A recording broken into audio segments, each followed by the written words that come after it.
Assalamualaikum, namaku Cinta. Sekarang aku sudah berkuliah di sebuah universitas di New York. Aku bisa berkuliah di sana karena beasiswa prestasi yang kudapatkan. Seperti yang kalian lihat, aku memakai kerudung. Awalnya aku takut mahasiswa lain bakal kurang ramah karena penampilanku itu.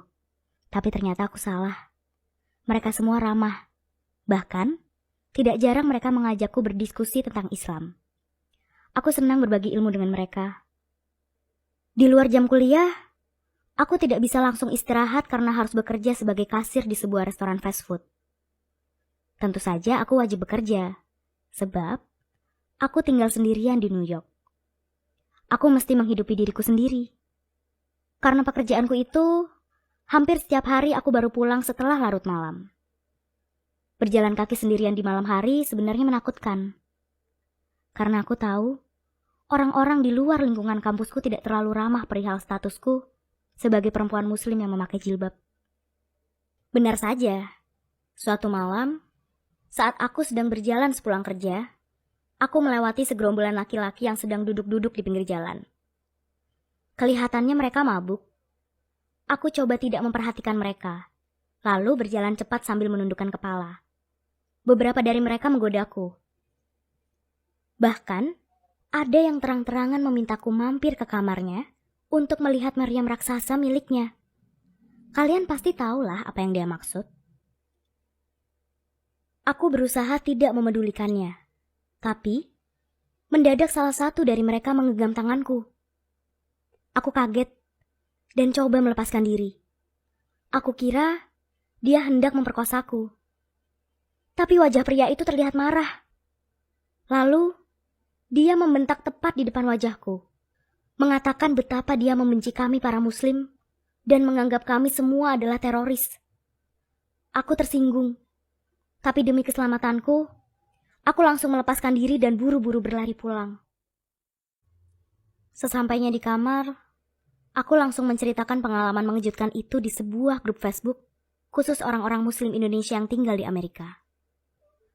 Aku berharap mendapatkan jalan keluar, atau setidaknya dukungan moral supaya aku merasa lebih tenang. Karena saat itu, jantungku masih berdebar kencang. Aku sangat takut, tapi aku tidak mendapatkan respon yang kuharapkan. Sebaliknya, beberapa anggota grup justru menyalahkanku.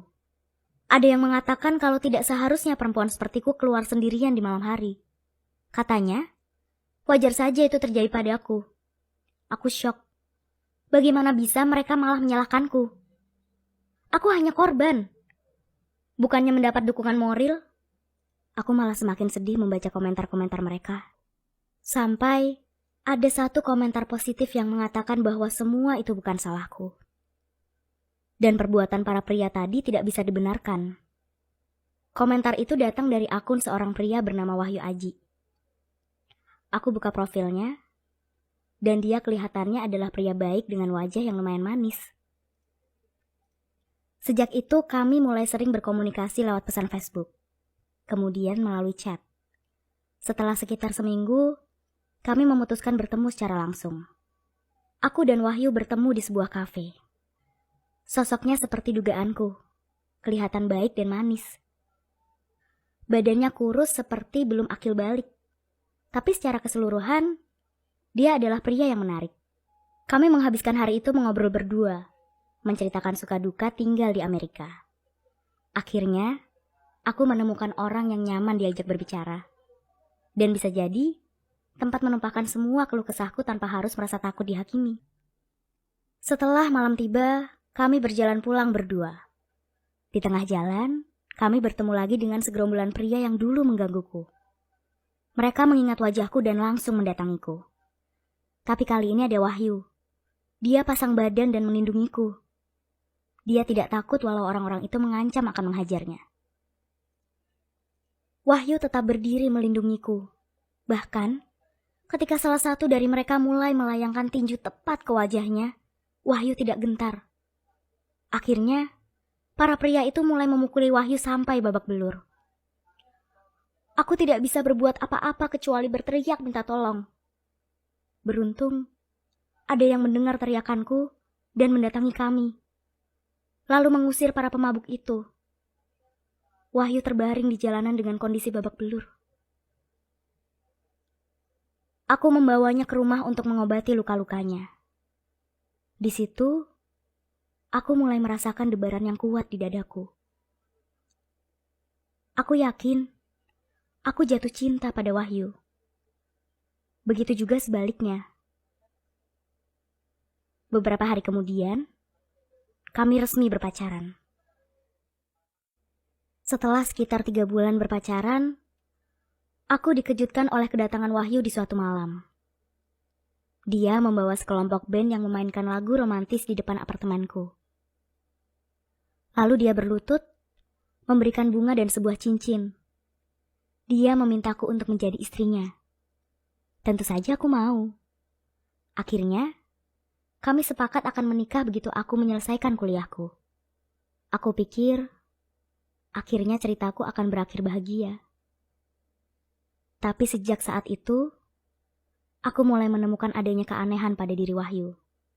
Misalnya, saat kami berdua berada di gym, saat itu aku tidak sengaja menjatuhkan jaket Wahyu, dan sebuah obat hormon jatuh dari sakunya. Ketika aku tanyakan pada Wahyu, dia menjawab obat itu dia konsumsi untuk membantunya membentuk tubuh. Aku tidak paham kegunaan obat hormon, tapi jawaban Wahyu masuk akal buatku. Dia memang suka sekali berolahraga di gym. Walau begitu, anehnya tubuhnya masih tetap kecil. Mungkin itu sebabnya dia meminum obat itu. Tapi, peristiwa yang lebih aneh terjadi ketika kami sedang berjalan-jalan. Dan tiba-tiba, aku melihat ada rembesan darah di celana Wahyu. Rembesan itu mengingatkanku pada rembesan darah menstruasi di wanita ketika tidak memakai pembalut. Tapi tidak mungkin kan pacarku ini mens? Aku khawatir karena mengira dia terluka. Tapi saat ku ajak dia ke rumah sakit, Wahyu malah marah-marah. Dan ketika aku memaksa hendak memeriksanya, Wahyu secara refleks mendorong tubuhku. Aku pun terjatuh dengan keras ke jalanan. Aku kesulitan bangun karena seluruh tubuhku rasanya sakit. Dan belum sempat aku bangun, aku baru sadar ada sebuah motor melaju kencang ke arahku. Motor itu melindas pergelangan tangan kananku. Rasanya luar biasa sakit. Aku sampai tidak sadarkan diri. Begitu terbangun, aku sudah terbaring di ranjang rumah sakit. Aku langsung berteriak histeris saat menyadari pergelangan tangan kananku sudah tidak ada. Dokter mengatakan bahwa lukanya terlalu parah, sehingga harus diamputasi. Belum sembuh kekagetanku, saat Wahyu memasuki kamar, dia meminta maaf dan berkata akan menjelaskan semuanya padaku. Aku kebingungan saat Wahyu membuka kemejanya. Dan di balik kemejanya, kalian tahu apa yang aku lihat? Wahyu memakai stagen. Kalau kalian tidak tahu, stagen adalah korset berbentuk kain. Apa maksudnya ini? Tanyaku. Wahyu menjelaskan bahwa stagen itu dia pakai untuk menutupi dadanya, agar dia terlihat seperti laki-laki. Hah? Seperti laki-laki?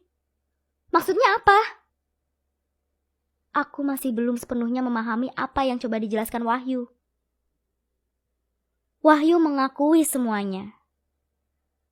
Nama aslinya bukan Wahyu Aji, tapi Wahyu Anjani. Dan dia bukan laki-laki tulen, melainkan perempuan yang menyamar sebagai laki-laki. Wahyu mengaku kalau sebenarnya dia itu lesbian, alias perempuan yang menyukai sesama perempuan. Dia memilih berpura-pura menjadi laki-laki agar bisa lebih mudah mendekati perempuan yang dia suka. Aku hanya membisu. Aku merasa sangat kaget sampai tidak bisa berkata apa-apa. Sampai Wahyu meminta maaf dan bertanya apa aku masih mau melanjutkan hubungan kami. Emosiku langsung tersulut. Bisa-bisanya dia menanyakan hal itu. Bukan cuma berbohong, dia juga membuatku kehilangan pergelangan tangan kananku. Aku langsung melemparkan HP-ku tepat ke wajah Wahyu, lalu mengusirnya keluar. Aku tidak mau melihat wajahnya lagi.